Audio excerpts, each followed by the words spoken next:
All right. Hey, everyone. Welcome back to another episode of the Filipino American Woman Project, also known as TFAW Project for short. I am your creator and co-host, Jen Amos. And as always, I have my amazing co-host with me, Nani Dominguez. Nani, welcome back.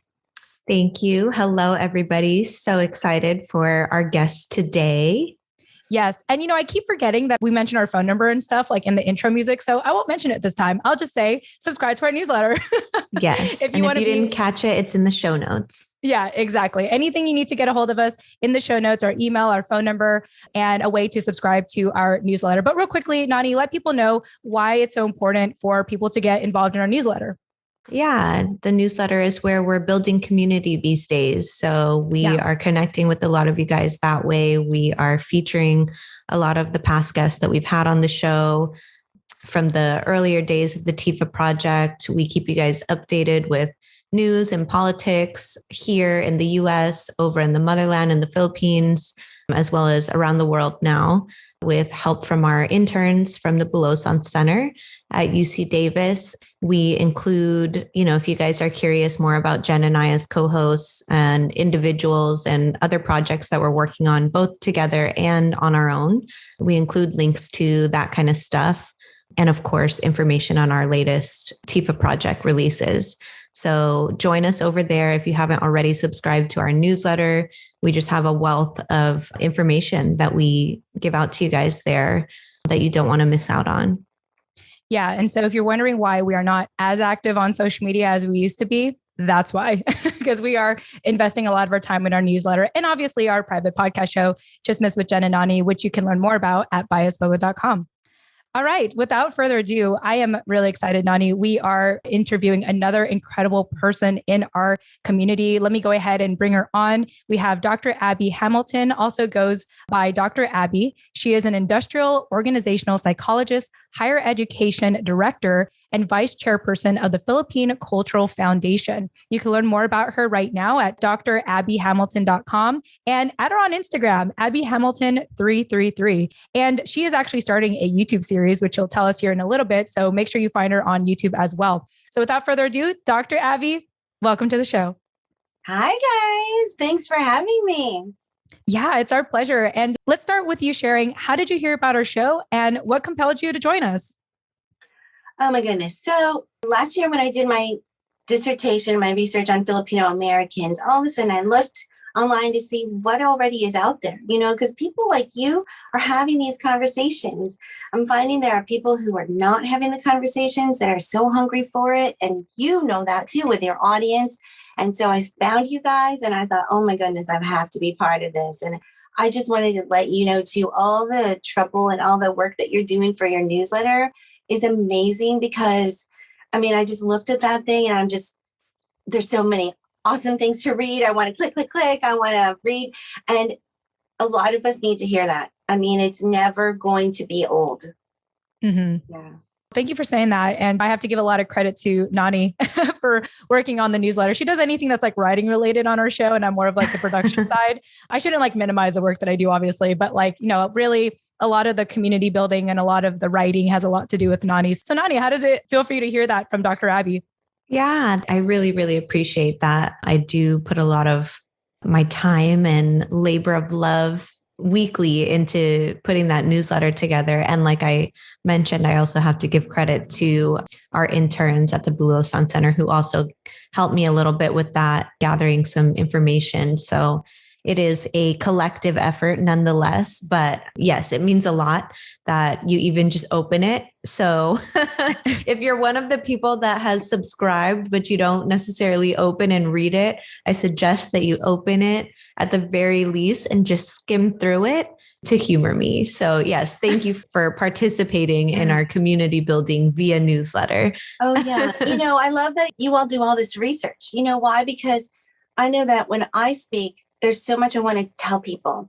Mm-hmm. And one of the things I do is I work with the youth and I can't wait for all this COVID stuff to end so I can get back out there with them.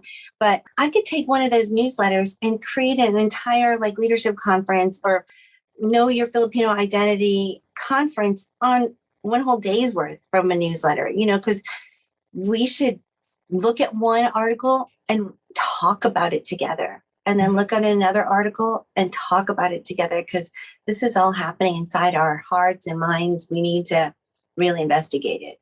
Yeah, absolutely. And the length of the newsletter, I feel like we have done that by design because we want to show our community we have a lot of exciting things going on, and it's just another way to validate us and how amazing and eclectic and multifaceted our community is. So that's so cool. I didn't think we'd start off just beefing up the newsletter, but there you go. To our listeners, if you're not convinced by now, then listen to the next episode and we'll try to convince you again.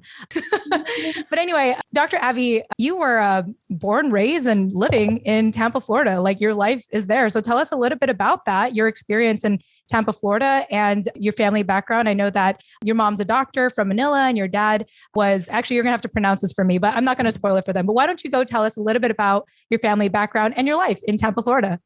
Oh, gosh. So I was born in New York. I should give credit to that, but then moved here when I was 2. And my dad was the bishop over the entire diocese of the United States and Canada of the Philippine Independent Catholic Church. So if you know how Filipinos do church, there's lots of hardcore traditions and the things that you do that just as the daughter of the bishop, it became my life. Yeah. And you learn all these different things. Every Easter, you do this, every Good Friday, you do this, every Christmas. And then we were also around the Filipinos. And then I got really involved in the Filipino community. And when I was in about middle school, I started in the Philippine cultural folk dance group.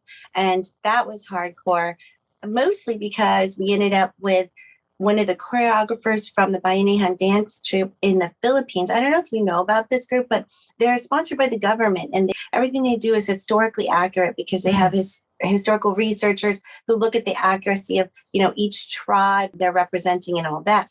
Oh, wow. Anyway, so that was a big part of my culture because you had to learn, what about the Maria Clara? What about the Muslim? What about the Inaugural? Then, of course, we did Barrio Fiesta, Santa Cruz, Reina Elena, and all of those different things. Oh, man, you were in that life.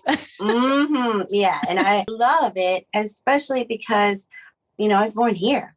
So how Filipino am I as far as, how did I ever walk the dirt streets of the Philippines in a gown for the Santa Cruz? No, I didn't.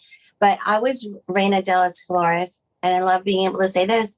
My daughter was Reina de las Flores, and then one day my granddaughter will be Reina de las Flores. You know what I mean? That we can carry this on. So really proud about that. And then I became the one that everyone said, Abigail, you'll be the MC. Abigail, run for president. Abigail, you will be the future chair. Wow. They appointed you. Yes. Yes. And I love it. I really love it.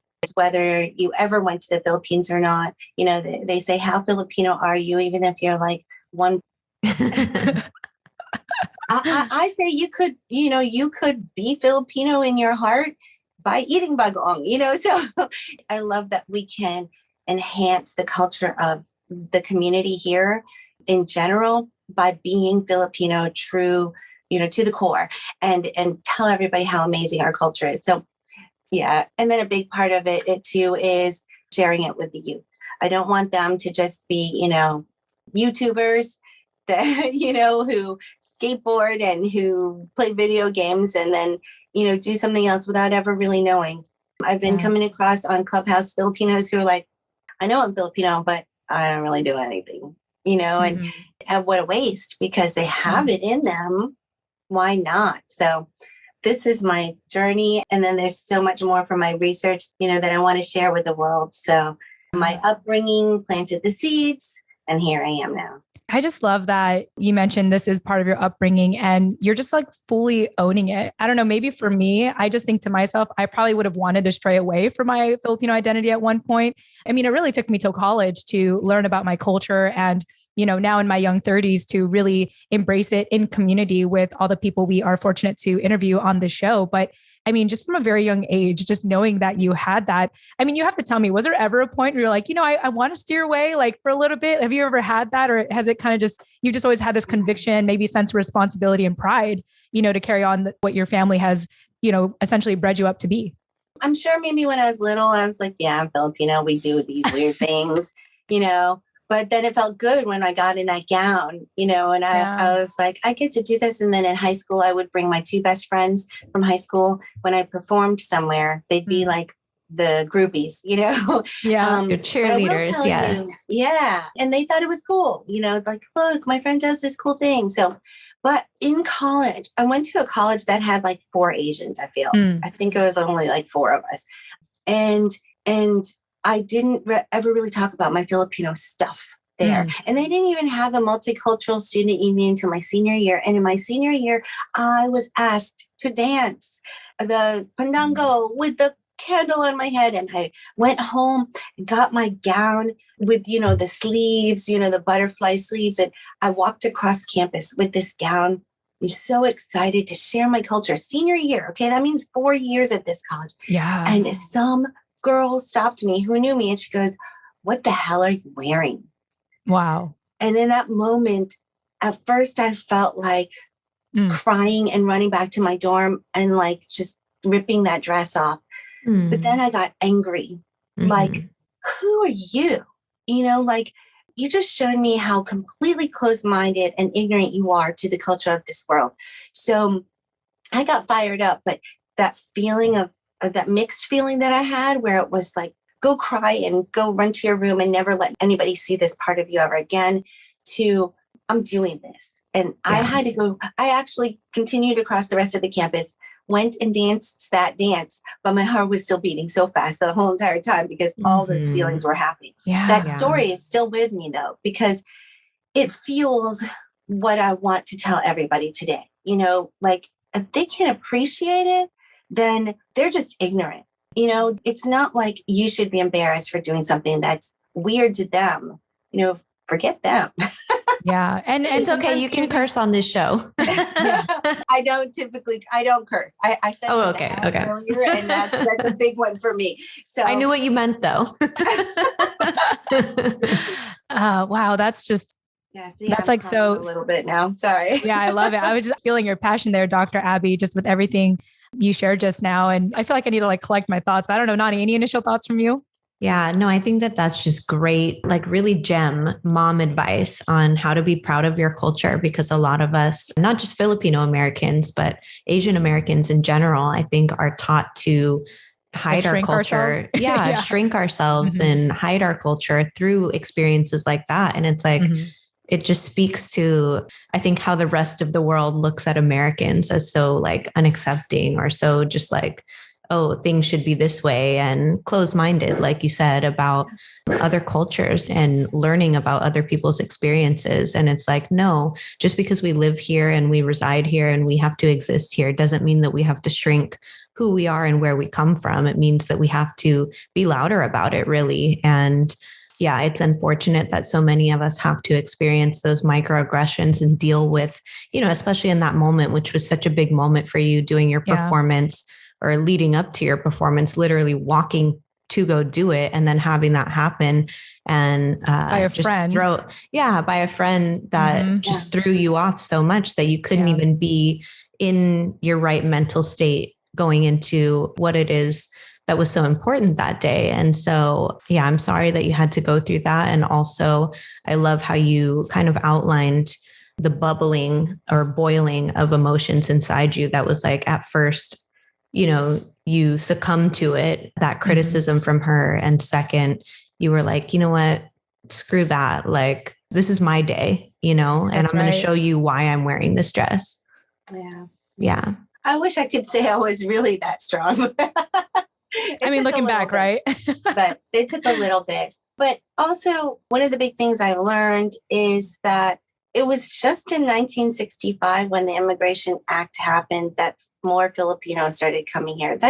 We're still babies, okay? And I feel like at that time they had said, come to our country, be as American as possible. Don't try to stick out because we want you to have a positive experience. We don't want anybody to see you as weirdos. So just, assimilate, don't speak the language. And my mom was told it's irresponsible to speak to your child in Tagalog and to teach her Tagalog because you want her to not have the accent. You want her to fit in and you don't want your child to suffer, do you? And so she thought she was being a good parent. Yeah. But when you take that 1965, I mean, we're not even 100 years from then yet. Yeah. You know what I mean? True. So 100 years from now, we won't even really be having these conversations. They're going to say, my grandmother once felt this way. You know what I mean? That's what I feel. I feel like it will be at that point at some point. But until then, there's just this transition time.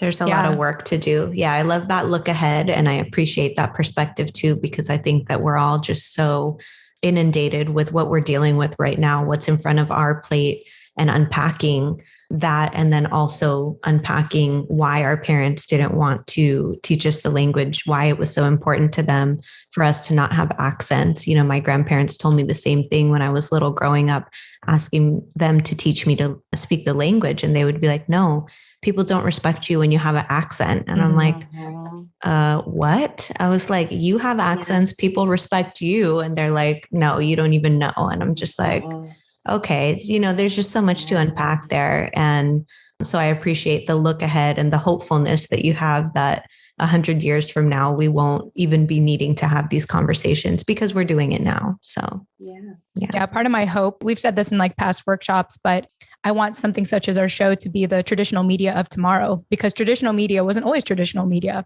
I do believe that if we, you know, there's a Chinese proverb that goes, the best time to plant a tree was 20 years ago. The second best time is today.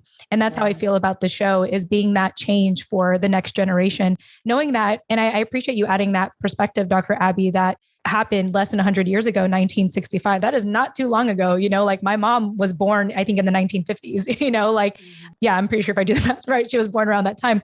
But to know that we are still babies out here and that really this time is extremely special, knowing that we have media outlets such as podcasting to be able to add our narrative to the mix here in America is quite revolutionary. And so, you know, I'm just appreciative of this moment to talk about this out loud. I know that one day the future generations are going to look at us and be like, oh, they were so amateur, you know, like they were so like the things that we're talking about. They're like, oh, come on. Like that is so like early 2000s, you know, like I would just love that. Like to know that they hopefully have evolved in a certain way where they truly are proud of their heritage, where they come from and everything. And, you know, we talked about this recently about how when a lot of Filipino American women become mothers, one of the first things they think about is like, how am I going to preserve the culture for, you know, my kids, knowing that like my parents are American, or, you know, knowing that my parents don't even want to tell me, or my grandparents want to tell me about their history.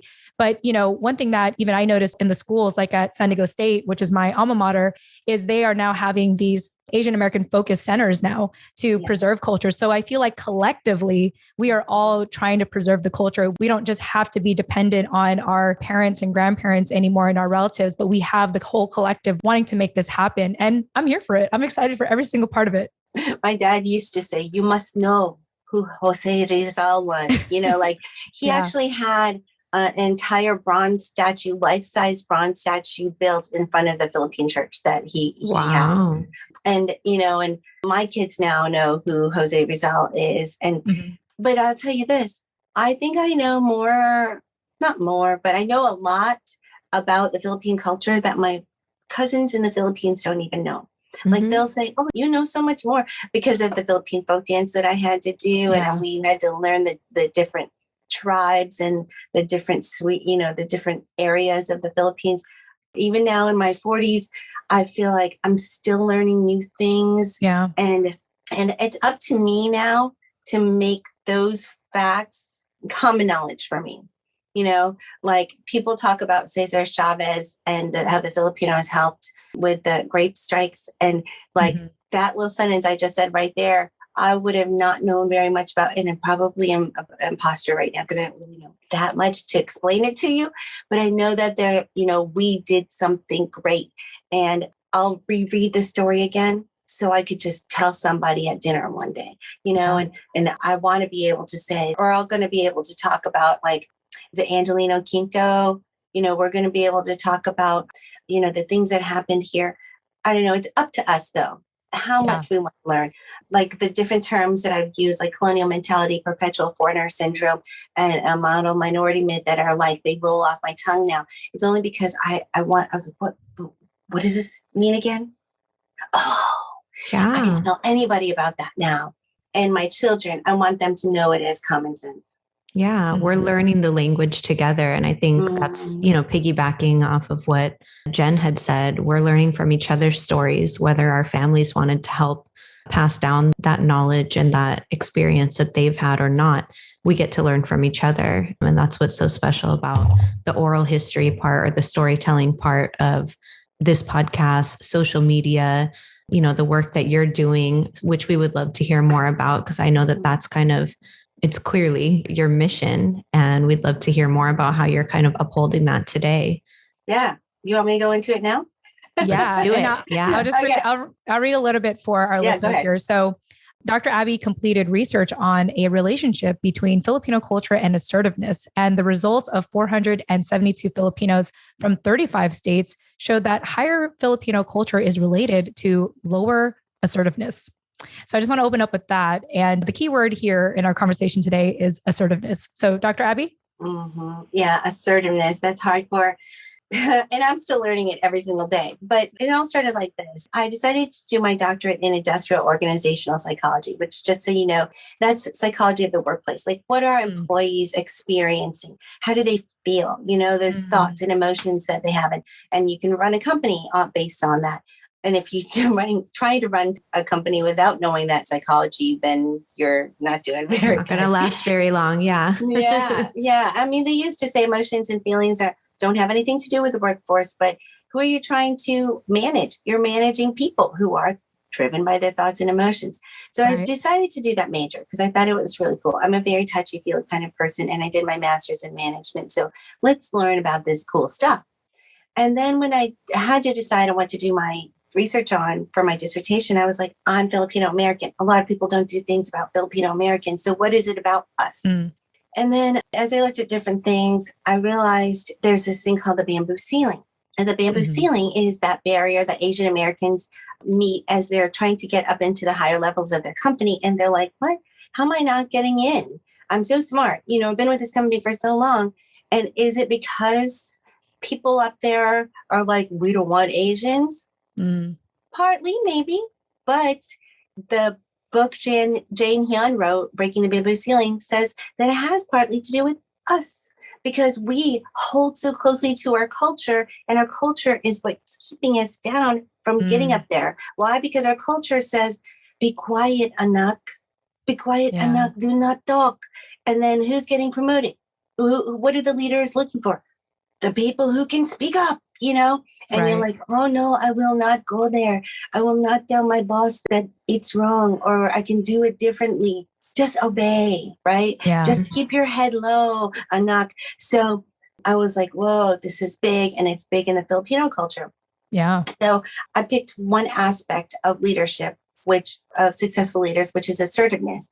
And then there's a survey that is established, reliable, and valid that measures how assertive you are. And then there's actually another survey that exists called the Enculturation Scale for Filipino Americans that shows how closely you hold on to your culture.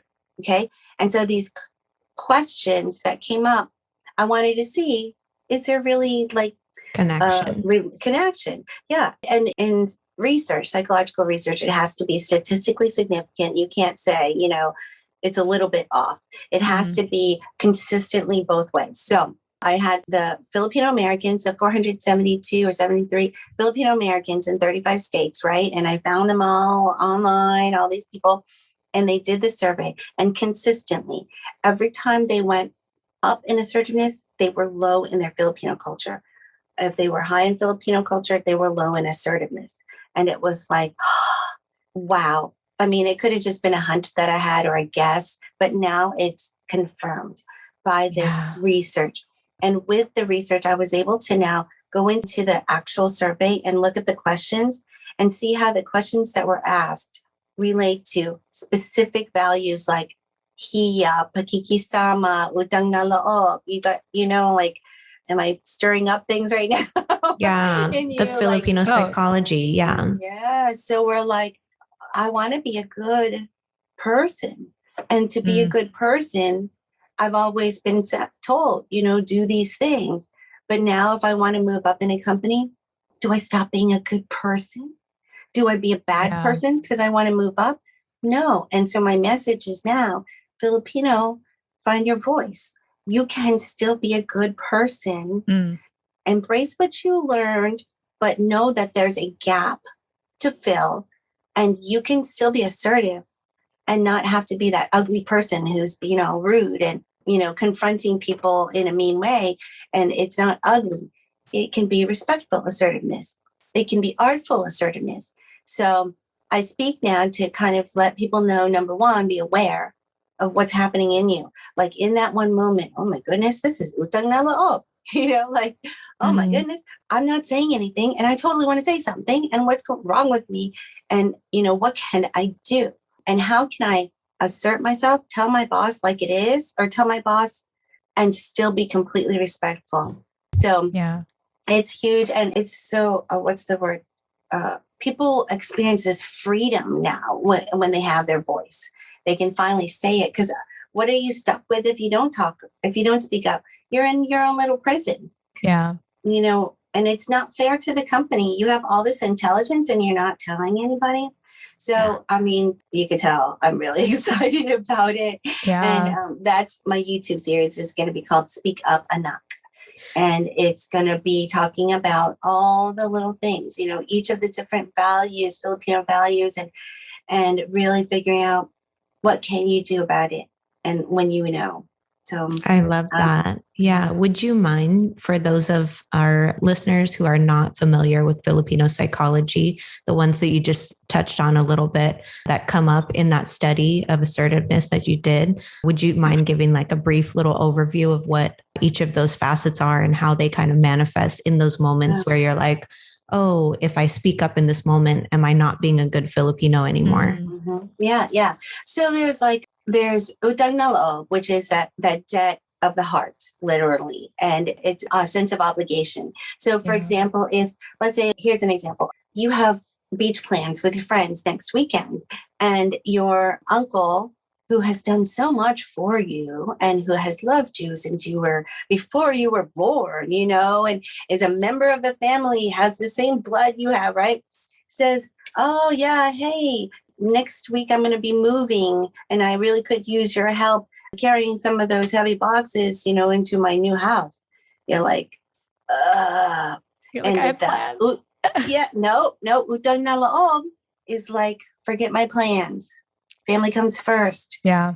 You have no right to what you think makes you happy, because it's the right thing to do, to sacrifice to the core, do everything for your family, even with tears in your eyes and bloody knuckles. You know what I mean? You like, I know I'm getting graphic, but it's like, that's an exaggeration, but you know what I'm saying? Like, if auntie says, play piano for me, and you're like, okay, but I only have like 5 hours of homework and an exam tomorrow, and I can't, but okay, tita, it's like, you don't say no. That's that's part of that, pakikisama is like going along with the crowd. If you don't really want to go do something, you just do it and you suck it up, because you don't want to stand out. You don't want to be that person who goes against what everybody wants you to do. Amor proprio is the preservation of your image, right? So if you, Dr. Kevin Nadal is a Filipino American psychologist. He lectured one time and he talked about these college students who went to University of California and they failed. And rather than telling their parents, because that would, deface the image, right? They went to the community college, Santa Fe Community College, brought their grades up, and then re-enrolled back into the UCLA before they graduated. And their parents were like, my child has graduated from UCLA, never had to know. You just fix it and you just make it happen, right? So this is all that, and that's all related to hiya, which is shame. Okay, that's another one. So you deal with this, you do everything to preserve your image so that you don't have to deal with the shame. And there's so much shame. It's like in Mulan, you bring dishonor to our family, that whole thing. Yeah. So, how dare you not be a nurse? You're such a disgrace. I can't even look at you, right? You're not a nurse. You're not a doctor, or at least physical therapist, It's the least you can do, right? There's so much of that we carry. So all these expectations. Did I cover them all? Oh, this my is gosh. one of the biggest Oh, ones. there's more. Yeah. Lakas ng loob is called inner strength. And this is, based on colonial mentality, because all that time that the Spaniards, said, you got to live life like this. The Filipinos were like, either die or suck it up and do what they say. So over, 400 years they're being colonized. They're like, might as well just do what everybody says. And so lakas ng loob is the inner strength. It's almost like we see it as resiliency, yeah. But actually that resilience is actually you destroying yourself inside. Yes. So how many years do you have to live on this earth? Would you, how much fun are you having in destroying yourself inside? Let's do something about it, right? Life is too short. So yeah, there's so much there. Thank you for that. Yeah, no, I'm really looking forward to your YouTube series when you launch that to really dive into more of this stuff. Because I think as you were explaining all of those, I think we could all relate at some point listening to the descriptions that you gave and how they manifest in our own lives. And so I think that it's something definitely worth diving into. I remember trying a couple of years ago to dive into like my own personal research on Filipino psychology and all these different facets. So it's helpful, again, to, in conversation, normalize those things and really just plant the seeds in your head so that the next time that comes up, you're like, oh, I can go to the beach and tell my uncle, like, no, I can't help you move that day. Sorry. And it's okay, Mm-hmm. Yeah, it's totally okay. And the other thing is, think about it this way. If you say yes when you didn't want to say yes, what you're doing too is you're ruining your relationship with your uncle, because that resentment doesn't go away very easily. Right. And now you resent the family too. And, in a way, you're not loving your uncle by not sharing how you feel. You're just making the relationship worse. Mm-hmm. So, yeah, you have to love, and love sometimes takes saying no for the sake of boundaries. Yeah. Boundaries. Yes. Just hearing everything you're saying, Dr. Abby, I feel like my chest is tightening because of all these examples that you shared. It's so true. It's so real. It's so ingrained. Relatable. Yeah. Yeah. And even with like all the therapy that I can go through, it's like I still have to practice that reframe in my head and to be like, okay, well, yes, you may feel bad, but like you're honoring yourself and you're honoring that relationship, like even just how I am right now, having been estranged from a lot of my family members right now, I kind of say that I do it as a form of love because I need to do my own self-healing and work so I can bring back, kind of maybe a fuller version of myself back to the family, for example, but it's totally different from like just sticking with your family, so there's a lot of that like inner conflict that I think you just so eloquently explained for everyone that is a hyphenated American or Filipino American in this situation. And so I just love that you did that study, and I also have some call to actions. Like, what do you do knowing this information now? And it's about having that respectful conversations, like really speaking up for yourself, advocating for yourself, but not having to do it in such a, sleazy way or a way that like aggressive way. Like there's a gentler, respectful way to do it. And, it takes conversations like this and normalizing these types of topics to find that language to actually do it. Cause otherwise, we're just going to kind of keep quiet. And I think about my mom and, she's so fortunate to have worked in the government for, I think she just celebrated 30 years, but she hasn't really climbed the ranks in a sense, and I think a lot of it is because of that, wanting to not rock the boat, just listening to the higher ups and the supervisors. And I don't know the full story, but I kind of feel like mom, like you've been here for a long time, and just the way that you describe it gets me to think like, well, that's my mom. That's where she comes from. She did immigrate from the Philippines and she was all about assimilating, and that's her story. That's her narrative. Now for me, on the other hand, I can't do that. I can't just be obedient. I can't just, stay within the lines. And, I couldn't even hold down a job in my young 20s. I've been self-employed for the last decade because there's just something in me. And I think maybe this is from my ancestors that just can't be told what to do sometimes, and to even do something as radical as a podcast show to normalize these conversations. So I can't wait to re-listen to this and process this and digest it because it's so true. It's so real. And I'm so glad that you did this research to really say with confidence and conviction, like this is where we're at as a community. And this is what you can do to assert yourself more. Yeah, absolutely. And I just want to say too, I mean, we're all saying it so eloquently, right? But I'm going to just tell you now, it's not going to be pretty. It's not going to be pretty. And you have to be okay with the yuckiness that's going to come up in conversations. Your heart's going to be beating fast, but deep down inside, you're going to feel love, and eventually you'll be able to look back and say, you know what, I feel actually really great in my relationship with my mom right now, or even my spouse, right now. I will tell you, like, I've been married 26 years. Okay. And in this time, we've gotten along okay. We made it this far, right? We're still here. but now that I'm doing all these talks on assertiveness, there are little situations that happen and I walk away and I'm like, let's go there. And I'll be like, no, I don't want to watch this TV show. So either one, I'm going to go in the other room, or two, I want to ask you if we could change the channel.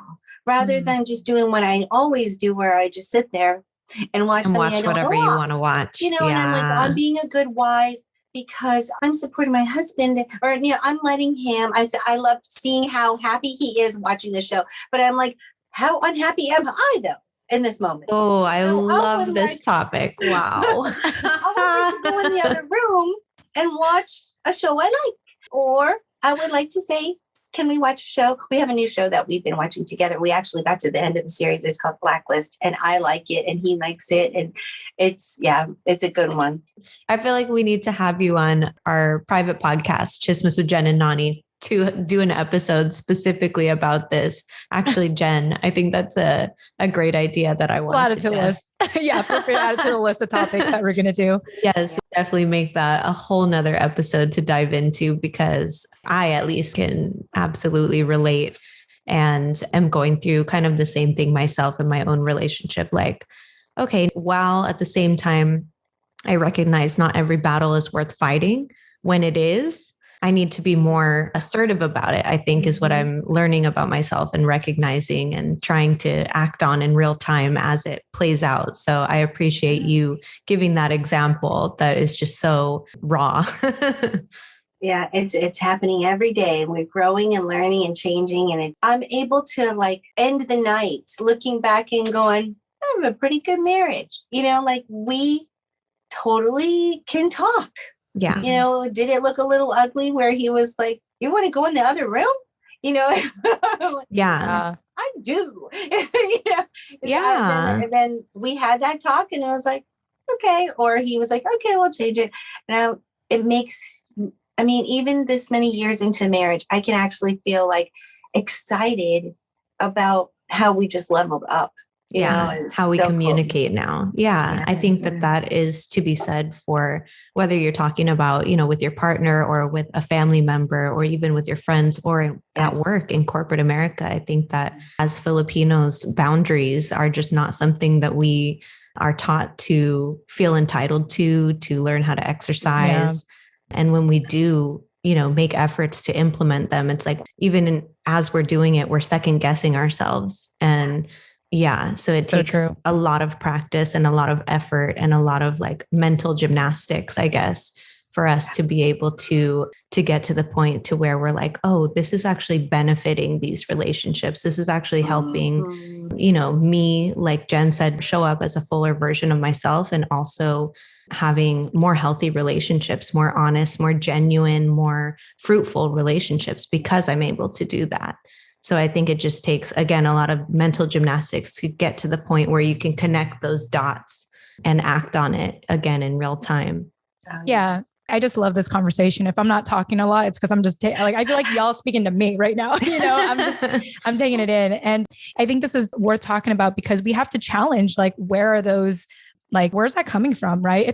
I was reading this book about sales, and a lot of people are afraid of sales because I guess like psychologically, we think that, of sales is like risking like your sense of community or what have you, or you might be facing death. You might be facing like a saber-toothed tiger to attack you. And if you can really just challenge your fears and see that as like, primitive fears in a sense, like they are non-existent anymore. Like you're not going to die by asking someone to buy something from you, like when you can challenge that, you can like acknowledge it for what it is, but also like have that courage and that conviction to move forward anyway, despite what you have kind of been conditioned all along, which you don't know until you challenge it. So I love that we're having this conversation because it is important to know these things and to speak up and to honor ourselves and set those boundaries because we can. Maybe our ancestors, unfortunately, weren't able to do it. Like they had to do what they needed to do to survive. But we're in a space right now where we can honor our boundaries and we can honor, our like what we want. And I think it's our duty and our responsibility to be able to do that and to verbalize that and be that example for our family and people in our community. So I'm just eating up everything that you're saying, Dr. Abby. I'm all about it. Yes, I love the theme of this conversation today and how it's, really about the channel that you're looking to launch and the Filipino Find Your Voice. I think that that's such a good one-liner. It will probably be the title for this episode. Wow. Awesome. Well, Dr. Abby, I feel like we can hang out with you all day, but obviously all good things eventually have to come to an end. So I just want to double check and cover all my bases here. Is there anything else you want people to know about life today or just anything else before we wrap up with your life lesson? Yes. Okay. So I'm talking about Filipino Find Your Voice, right? And I want you guys to speak up. I want you to learn these different things that you're hearing today, right? And as you learn them and you change them for yourself, find someone else that you could change too. We all need each other. And when you help somebody else, you're helping yourself because you're reinforcing it for yourself. So don't let this fall on deaf ears and continue to spread the awareness. Just like you're hearing some of these things, maybe for the first time, someone else out there has not heard it. So you could be the one to share it with them for the first time. And let's not let this die because this message really needs to happen for all of us out there who are experiencing these questions, doubts, concerns.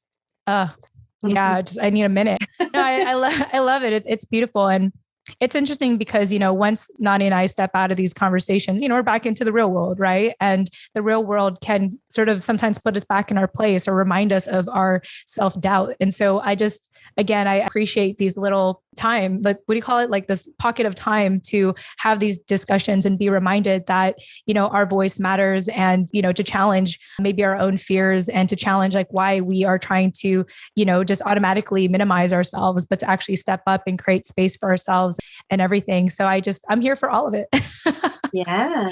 Nani, any thoughts on what Dr. Abby shared? No, I think just mic drop for that. Again, to reiterate, don't let all of this information that we're sharing today with you fall on deaf ears and pass it along when you can. We're all learning as we go. And I think that we only do that. We only become successful in doing that when we share what we're learning with each other. So that is the second piece to, actually listening to this episode and implementing what you're hearing is to also share it with others so they can do the same. All right. Well, Dr. Abby, as we always wrap up in our show, we like to end with a life lesson that people can think about between now and the next conversation, or hopefully this is something that will really stick with them. So as we wrap up, what would you like to share with us? What's a life lesson that you want us all to walk away with? Okay. So walking away, on the point of walking away, you just said, we're going to spend this time together, right? Everyone's going to listen to this podcast. And then afterwards they'll be like, oh, that was good. And then they turn it off, right? And then you go out into the real world. So don't let it just be during this time. Okay. So in the next few hours of your life, something's going to happen.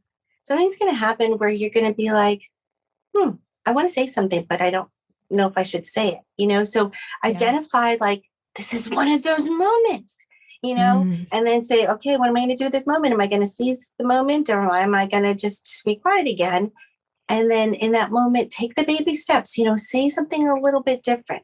If you go to Chick-fil-A and they forget to give you your sweet and sour sauce in the bag, go back and say, hey, you forgot my sweet and sour sauce. Oh my gosh, I've had that. Yeah, it's okay. I can eat it without the sweet and sour sauce. It's tiny, but every single win you have just makes you work that muscle so that you can get more and more assertive at the important things and the big things and asking for your promotion and your raise. And, go tell your mom to go ask for a raise right now. She's worked for that company forever. So yeah, it's the moment that's coming up next where you decide what to do, identify it and seize the moment, act on it and become stronger in finding your voice. That just reminds me of a quote I literally put on Twitter the other day. I'm going to read it. So this is by Abraham Maslow. And he says, in any given moment, we have two options: to step forward into growth or to step back into safety. And I feel like that's essentially what you're saying, like that next moment where, and this has happened to us a lot. Like when I'll go to like the fast food restaurant and they like, I'm not going to mention the name of it, but they always forget something. Like they always forget like fries or whatever on the side. And, let's say I'm with my husband and he's like, oh, they forgot the fries again. And I'm like, well, it's fine, whatever, like we kind of dismiss it together in a way. And actually the last story I'll share is there's one of my favorite boba shops down the street. They always get my husband's Vietnamese coffee drink wrong. Like he'll say he wants it hot. They always have it cold. They always like forget, even though we tell them, and he always gets upset. And I remember like one of the last times that happened, we make it at home now, by the way, because we just don't want to like deal with it. But I remember like going back in there and we're like, and I was like, and it's funny because it's like, it's a Vietnamese family. So I feel like there should be this mutual understanding, but still I was like so afraid to stand up for myself. I was like, we asked this to be hot, not cold. But they redid it. They redid the whole thing, and I just love these little examples that are so practical that we run into in our day to day that you're just saying in those little moments, that's the moment. I feel like we should have a hat or a shirt that says, this is one of those moments. Like a neon sign that goes off. Speak up now. Yes, absolutely.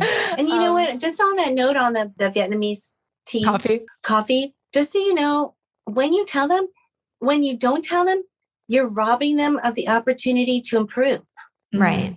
They'll never know. They'll just keep messing it up every time and be like, whatever. Then they become, people stop going to them. People like you are going to start making it at home now because you can't trust the people to make it right. So, you're making the world a better place for everybody.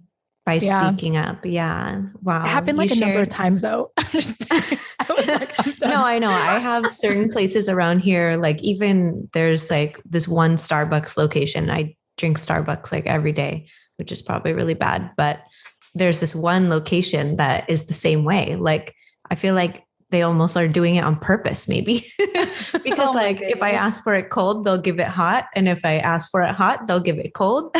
If I ask for almond milk, they put regular, you know what I mean? So oh my gosh, it's just like, is this a game that we're playing or is it an honest accident? But it's like, you'll never know, until you actually say, hey, I meant for this to be hot today, or I ordered this ice today, and you feel so out of your comfort zone doing that. Cause it's like, oh, I don't want to come off like ungrateful or like, one of those one of those customers that's just like so nitpicky, but like I ordered it the way I ordered it, or there's something missing from my order, Yeah. And so again, I love, like Jen said, how you're giving these like so practical everyday examples that happens to all of us, Filipino or not, happens to everybody, where moments for us to identify when to speak up, when to use our voice, even if it doesn't seem like, that big of a deal. It is in the context of building your character.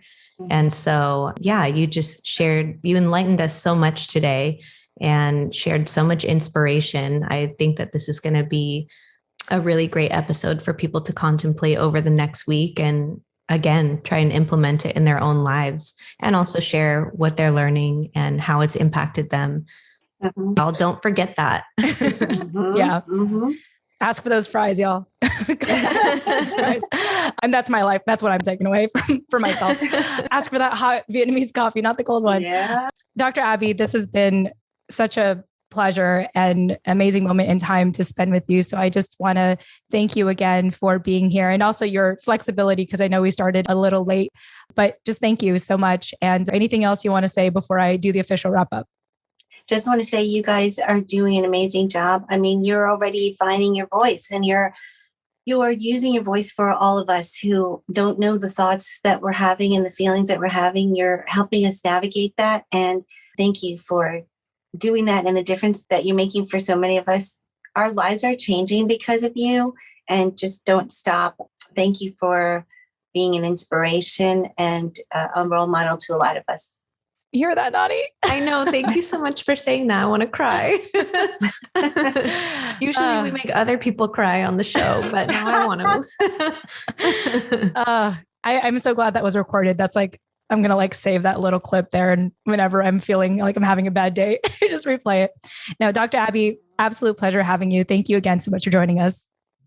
Oh, thank you for having me. Yes. Thank you so much. And we will see you soon on Chismes with Jen and Nani, if you are willing. Yeah, we'll talk more after. Yeah, in the meantime, if y'all want to reach out to Dr. Abby, you can find her at her website, drabbyhamilton.com. She's also on Instagram, abbyhamilton333, and check out her YouTube series that I believe probably at the time of this release, it'll be available. So check that out, her YouTube series. And of course, she has other social media accounts, but go to her website, drabbyhamilton.com, or reach out to her on Instagram. And of course, Nani, thank you for co-hosting with me as always. Yes, thank you for having me today. Yes. And remember, to our listeners, you can get a hold of us by seeing our contact info either in the show notes of this episode or checking out our website at TFAWproject.com, TFAWproject.com. All right. We love you all. And with that said, thank you all so much for joining us, and we'll chat with you in the next episode. Tune in next time. Bye. Bye.